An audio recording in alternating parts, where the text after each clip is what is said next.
नाज़रीन, आप देख रहे हैं ग़ज़ाला व्लॉगर और मैं हूँ आप लोग की मेज़बान ग़ज़ाला मुस्लिमा। नाज़रीन, बराबरी नहीं हुई थी इस साल, आज हुई ये हाल। नाज़रीन, ये इस साल की पहली बराबरी शायद या आखिरी बराबरी होगी।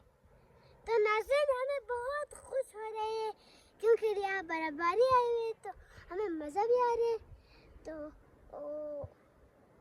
कल हम रोज़े भी रखना है, रोज़ा कैसे रखूं, स्कूल भी जाना है, स्कूल कैसे जाऊं, और परसों हम खेतगाड़ी करना है, खेतगाड़ी कैसे करूं।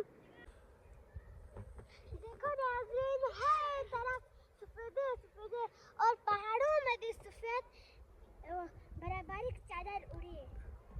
तो यहाँ देखो, यहाँ कांटों को भी बहुत बड़े सफेद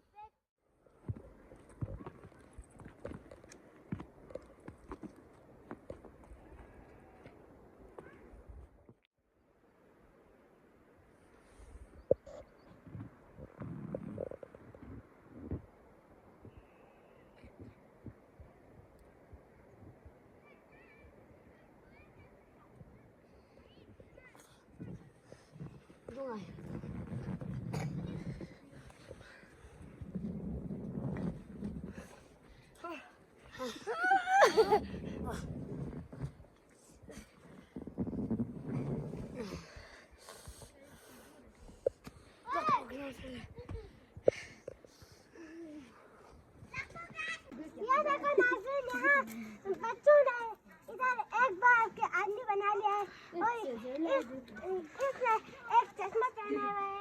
गिरते हैं झरने यहाँ, दिलकश है नज़ारे यहाँ, हवा भी यहाँ की, फिजाएं यहाँ की, बहारें यहाँ की, खजा भी यहाँ की, रूह परवर है मेरा बल्तिस्तान। कितना सोना, कितना सुंदर है मेरा बल्तिस्तान। फजले खुदाए अजीम बरतर है, करते हैं जश्ने में हाँ, दिलकश है नज़ारे यहाँ, उतरे हैं तारे यहाँ मेरा बल्तिस्तान। कितना सोना, कितना सुंदर है मेरा बल्तिस्तान। फजले खुदाए अजीम बरतर है।